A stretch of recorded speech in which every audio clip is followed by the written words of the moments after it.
105.3 worldwide at WDASFM.com. I'm Mimi Brown, and I'm speaking with A.Paris. We can just call him Tony. Hi, Tony. How are you? I'm fine. How are you?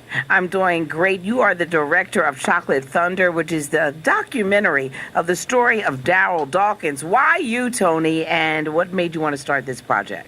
Well, I've known Darryl for a few years, and just getting to know him, I mean, his life has just been so amazing. He's so charismatic. I mean, he's just a great person, and he really electrifies, his storytelling. And if you ever sit with him and he ever tell you a story about anything and it happened in his life, it's just awesome. It's awesome. So I just had to sit down with him and get his story out because it was just so amazing. Well, you had some things in common with Darryl Dawkins for sure, but a lot of people didn't know that you were an old-school rap artist, Tony T, from South Jersey, and then you became a basketball coach, a trainer, and a mentor for professional and amateur athletes. Congratulations on your BA in computer science, and you're quite an astute gentleman, but that basketball knowledge, I know you and him had a lot to talk about. Yes, we did, yes. I played basketball myself in high school and college when I was growing up in New York, so he and I had a lot in common when it came to basketball, but I couldn't dunk the way he dunked. Oh my God, this guy was just phenomenal with some of the spectacular dunks that he had, and he actually paved the way for a lot of these young athletes today in the way they dunk the ball. One of the dunks that LeBron does where he holds the ball back, like in a Statue of Liberty style, Darryl Dawkins used to do that dunk. And he did it with authority. And he was amazing the way, he dribbled the ball, he rebounded the ball, he blocked shots. He's just an awesome talent, just awesome.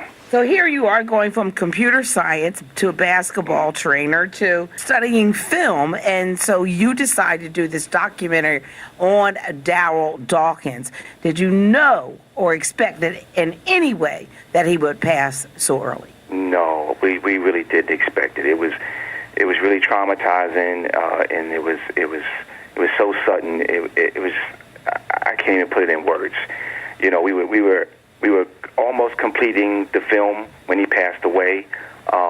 We did eventually complete it, but there were some things that we were going to do with him to include in the film, and we didn't get a chance to do that because of his sudden passing. But he was healthy. He was a healthy guy.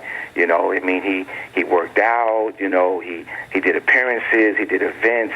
He was always lively and energetic. No one would think that that this would happen to him. This documentary captured so many people. Is there anybody in there that you wish you could have put in there?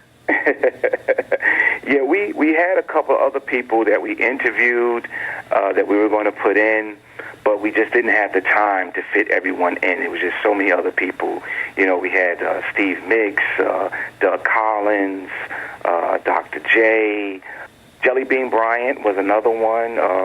Carl Anthony Towns was another. We had so many people that was involved and wanted to be involved with this documentary, but we just didn't have enough time to put everyone in, Okay, and so I thought it was such a really incredible documentary about the life of Darryl Dawkins, starting from the time when he was a child, talking about his family life that we really didn't know. He didn't have, he didn't grow up with the silver spoon, and he wanted to make money for his family, his mother, and make sure that they had what they needed, which made him come out of leaving high school and going directly into the NBA. And I thought that was an extraordinary story of compassion and love, what somebody would do in order to help their family. You portrayed that very well in your documentary of Darryl Dawkins.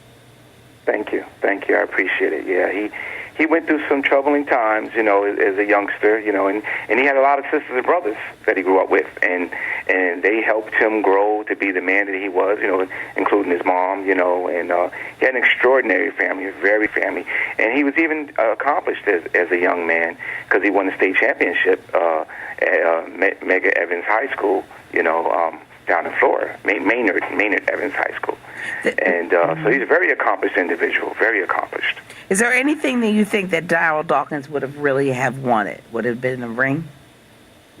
Yes, it would have definitely been a ring. I think when he was traded from the 76ers to the New Jersey Nets, he was heartbroken. Yeah. He was very heartbroken, and he wished he had been here. And I believe if he was still with the Sixers during that time, he would have definitely won the ring.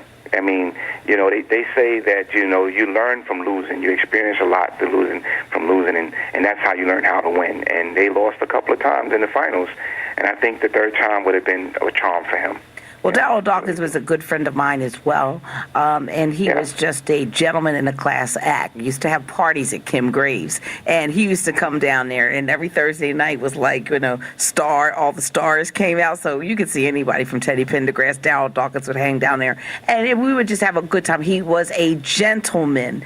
I would call him the gentle giant. He was he was so tall, you would look up to him. I guess I maybe came to his waist almost, you know, and but he was a gentle giant, always a gentleman. And the way you portrayed him in this documentary was just incredible. I can't stop saying that. What are you trying to do with the documentary? What do you expect others to get from it, Mr. Tony Harris? Well, the documentary is being aired on Comcast, and for Black History Month, it's the specials that's going on for Black History Month, you know, and hopefully, you know, a lot of youngsters will get, you know, some of his hardships that he's gone through in life, and still be able to be successful in playing basketball. You know, he's a very educated man. He's a very intelligent man as well. You know, but the things that he did with basketball, you know, will live on forever because he became an icon. He made himself an icon with the breaking of the backboards. You know, he helped change the jury rule in the NBA because he always wore that jewelry. You remember him when he wore all that jewelry all the time, right? Yes, of course. Of course. He wore too much jewelry in the game of basketball. And so they wouldn't allow anybody to wear jewelry anymore. It's like, man, we want to see the jewelry. Right, exactly. Yes. So he stopped that, and he's also responsible for the breakaway rims. That's you know, right. So there's so many things that people can take away from this story about Darryl Dawkins because he meant so much to basketball, and he meant so much to people. Because he, like you said, he was full of laughter. He was funny. You know, he enjoyed being around people. You know, he always did autographs and pictures. You know, he was always there for everyone. He had just a great soul. He was a great soul. And so are you. Tony Paris, thank you so much for taking some time with us. You are the producer and the director of the Darryl Dawkins documentary during Black History Month. You need to check it out, but you know what? It's something that you can check out all the time on the regular. You're not going to get all the information just by one view, and that's what I noticed. I needed more than one view in order to get everything. Thank you so much, Tony, for sharing with us and taking some time with us today. Thank you for having me. I really appreciate it. WDASFM.com.